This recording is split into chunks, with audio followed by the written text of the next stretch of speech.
You have to study it. In general, yes, first, until we get an inventory of the area where we can cull wood. Because, if the forest cover becomes too thick, it's not also very, very healthy.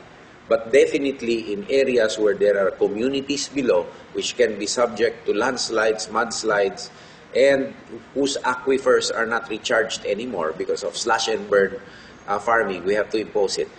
My experience, even with information I got from certain islets in Palawan, the most dangerous enemy of logging, aside from small-scale illegal logging, is slash and burn farming.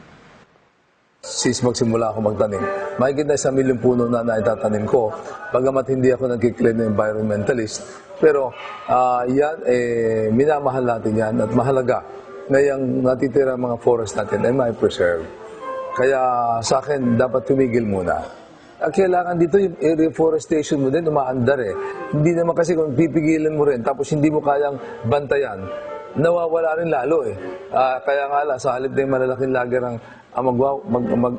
puputol ng puno, yung mga maliliit na nagkakaingin. So, kailangan sabayan. Pag sinabi mo itigil, kailangan meron kang sapat na programa para ibalik mo yan. Para ma-reverse mo yan. Hindi enough na basta tigil. Baka, in fact, baka yung action na yan maging irresponsible pa. Especially when you go through all of these areas that used to have abundant forests. I don't have to go that far, no? Para Interlac, we have so many hills that do not have a single tree on them. And come the rainy season, Tarlac River rampages. In the dry months, there's nothing. And our water table is really in a bad situation. Even getting potable water is a major operation in certain areas. So, in areas where it hasn't reached that point, shouldn't we be protecting it to prevent that occurrence? Why not? That will be for the good of the environment. You have to study it first before deciding on anything. Yes, I'm for a moratorium on logging, especially on primary forest, because, Carol, we really don't have enough primary forests left. I think basically have only about 7 to 800,000 hectares left all over the Philippines. This area should not be touched anymore because there's a lot of newly planted forest that can be the basis of logging needs in the future. So, as far as the primary forest is concerned, I would propose a moratorium on all logging on primary forest because we need to preserve the biodiversity left there. Yeah. Even a sustainable forestry will take some time to create the kind of diversity that would allow the uniqueness of those species to exist, which are already found in the primary forest. I'm not for a moratorium. I'm for more aggressive reforestation. In certain areas, if you find a responsible, company that will replant, I think we should. But at the moment, I am for a temporary moratorium on logging.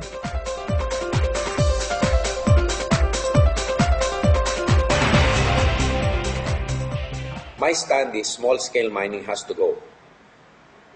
Large-scale mining, it depends on the sensitivities of the community and an honest-to-goodness geohazard appraisal of what it does, not merely into surrounding communities of the danger of landslides, mudslides, but the damage it can potentially do to aquifers and all other sources of water. So it can be allowed, why not? But on a managed and controlled basis. No, definitely. There should be responsible mining. Hindi naman natin pwede sabihin na basta hindi pwede yan, o hindi naman natin pwede sabihin na basta pwede yan. Meron tayong mga mining operations sa buong mundo ngayon na very responsible at talaga namang malaki na ang in-advance na technology sa mining. At dapat siguraduhin natin na kung magkakaroon man namin sa Pilipinas, dapat yung responsable. Yung mga irresponsibleng mining, hindi naman dapat na yan. I was being told about Mount Diwalwal in particular, no? At yung garbage, yung poisoning of the water systems, etc. Again, I think all our laws are there. No? It's really a question of enforcing all of these pertinent laws. I'm not yet at the stage where I'm extremely competent or an expert on the subject, but I do know already there are several problems that have to be addressed. And all we have to do is look at history and experiences of other countries that had untrammeled mining operations ongoing and the long-term consequences. As long as it will destroy our environment, no way. But at the same time, we have to analyze and weigh everything. If it will be for the greater good of the greatest number.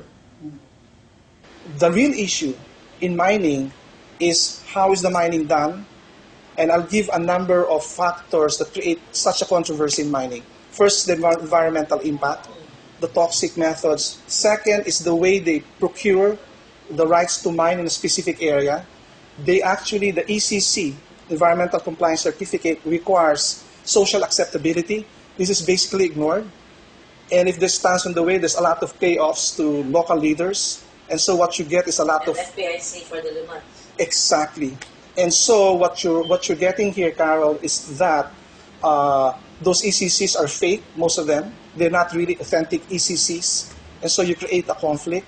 Number three, some of these mining permits are in ancestral domain lands. Some of them are in watersheds. And then fifth is that we need to restructure the ownership of the mining industry so that there can be more benefit to the poor who are sitting in those resources. They can be a meaningful part. But they can only be a meaningful part of the process if the mining methodology and technology is not destructive. So it doesn't harm their health, nor does it destroy the environment. Now, if all those 5 conditions are met, and are met really in an honest way, in an integral way, then it's possible to have a real mining process, a real mining industry that's totally different. We can call this a socially oriented and possibly green mining. It totally depends on the technology. We cannot put the national wealth as a parochial concern. I know a lot of people will disagree with me on that. But this is a country that's struggling. And we can have responsible mining in the same way we can have automated elections. I mean, responsible mining, putting it into the hands of the community itself. The community must also learn how responsible mining must be undertaken. And it cannot be, oh, we cannot do this in the name of protecting our environment. We have to know whether the environment is actually going to be harmed by mining. Obviously, there will be some negatives and there will be some positives. So you have to have a cost-benefit analysis of everything. But over and above all, if people don't like mining in their community, then they have the right to say no mining in our community.